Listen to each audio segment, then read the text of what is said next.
నమస్కారం RR news కు స్వాగతం. ముందుగా ముఖ్యాంశాలు.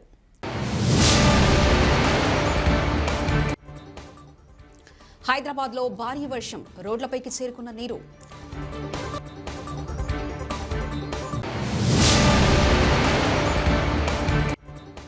కాంగ్రెస్ పార్టీ ఆఫీసులో సత్యాగ్రహ దీక్షలో ఎమ్మెల్యేలు, ఎంపీలు.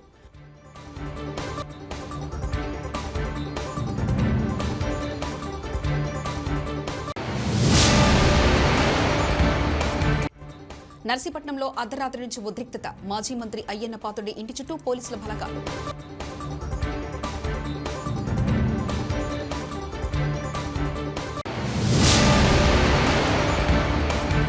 దేశాన్ని చెత్తరహితంగా మార్చడమే ప్రధాని లక్ష్యం, చెత్తను సేకరిస్తూ కనిపించిన ప్రధాని మోదీ.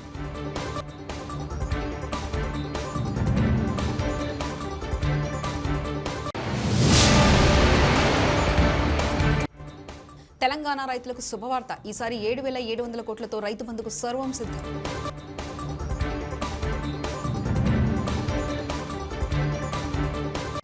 ఇక వివరాలకు వెళ్తే తెలంగాణలో వర్షాలు పడుతున్నాయి. వానాకాలం సీజన్ ప్రారంభం కావడంతో రైతులు నాగళ్లు పట్టారు, పొలం పనులు మొదలు పెడుతున్నారు.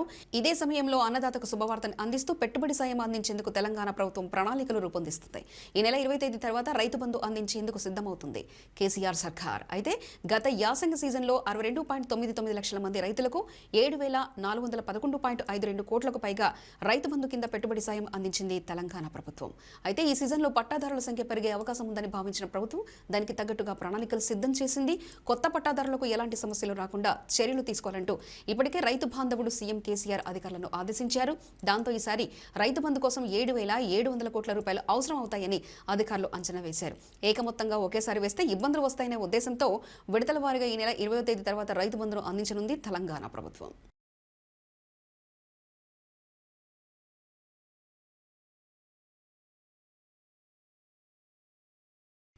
నర్సీపట్నంలో అర్ధరాత్రి నుంచి తీవ్ర ఉద్రిక్త పరిస్థితులు నెలకొన్నాయి. టీడీపీ పోలిట్ బ్యూరో సభ్యుడు మాజీ మంత్రి చింతకాయల అయ్యన్న పాత్రుడి ఇంటి గూడను మున్సిపల్ అధికారులు ఈ తెల్లవారుజామున జేసీబీతో కూల్చేశారు. అంతకుముందు ఆయన ఇంటిని పోలీసు బలగాలు చుట్టుముట్టాయి. అయ్యన్న ఇంటికి వెళ్లే దారులను పోలీసులు మూసివేశారు. మీడియాను కూడా పరిసరాల్లోకి రాకుండా అడ్డుకున్నారు. బారికేడ్లు ఏర్పాటు చేసి పోలీసులు భారీగా మోహరించిన అనంతరం ఇంటి గోడను కూల్చేశారు. పంట కాలువకు సంబంధించిన ప్రభుత్వ భూమిలో 2 సెంట్ల భూమిని ఆక్రమించి గోడ నిర్మించారని పేర్కొంటూ మున్సిపల్ కమిషనర్ నోటీసులు ఇచ్చారు. అయితే ఈ నెల 2వ తేదీన జారీ చేసినట్లు ఉన్న ఆ నోటీసులను ఇప్పుడు ఇచ్చి ఆ వెంటనే గోడని కూలగొట్టడం ఏంటని అయ్యన్న కుటుంబ సభ్యులు ప్రశ్నించారు. గోడ కూల్చివేత, పోలీసుల మోహరింతో నర్సీపట్నంలో ఉద్రిక్త వాతావరణం నెలకొంది. ఈ గోవిందరాజులు ఈయన ఇక్కడే పనిచేశాడు సార్. సార్ మీరు ఇక్కడే పనిచేశారు కదా, మీరున్నారు కదా. గోవిందరాజులు అనే వ్యక్తిని ఇక్కడ ఆల్రెడీ పనిచేశారు, ఇక్కడ తీసుకొచ్చారు. మెయిన్ బుక్ అయ్యే అధికారులే. I will target them because scene లో ఉన్నది వాళ్ళే. ఎవడు సెల్ ఫోన్ ఉన్న ఫోటో, ఎవడు అధికారం ఉన్న బుక్ అవ్వబోతున్నాడు. నాస్తి మొత్తం అమ్మాయి చేసి మీకు డబ్బులు వస్తే ఏ వెర్రవీగిపోతున్నావు, ఏం తిట్లు పెడతావా? ఎన్ని రోజులు ఉంటావు ఎమ్మెల్యే? ఎమ్మెల్యే అనేది తాత్కాలికం బ్రదర్, విలువ ఉండాలా.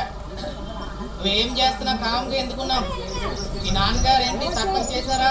మన హయాంలోని మున్సిపల్గా చేశారు. గౌరవంగా మాట్లాడేవాళ్ళు. ఇలాంటి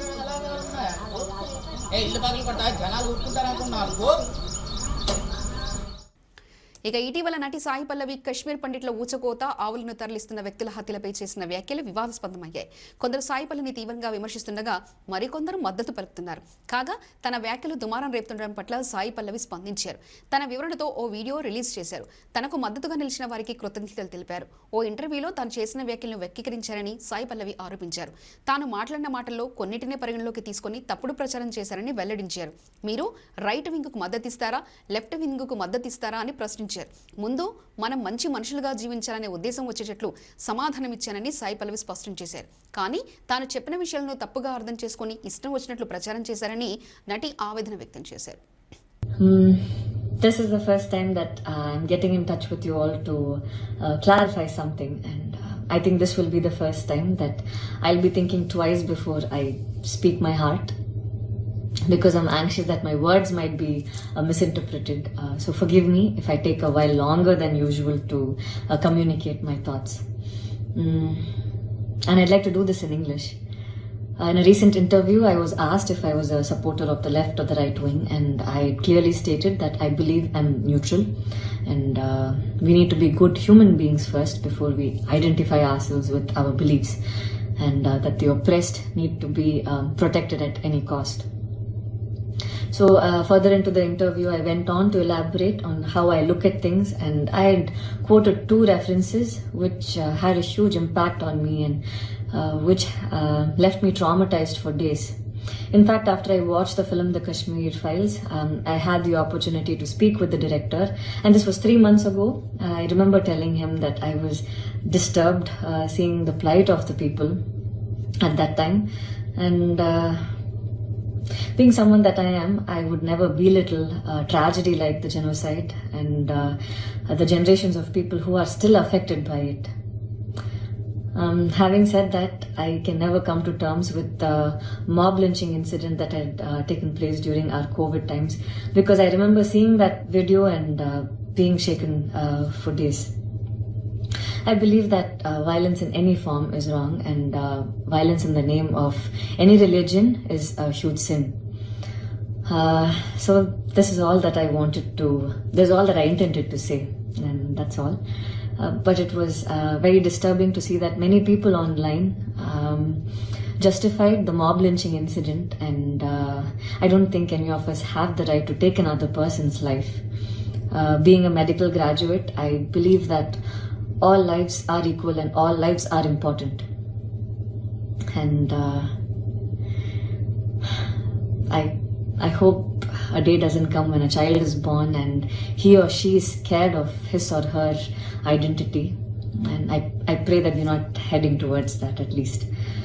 14 years of my life, my school life, I remember every day going to school and chanting, "All Indians are my brothers and sisters. I love my country and I'm proud of its rich and varied heritage." So maybe it went so deep into my head, and we as children would never differentiated each other based on culture or caste or religion. So anytime I speak, it comes from a very neutral ground, and I was very surprised to see that whatever I had spoken was taken in a completely different way. And it was also very upsetting to see that a lot of prominent personalities and websites had carried a snippet from the previous interview that I had given, even without seeing the complete interview or the genuinity behind what was said.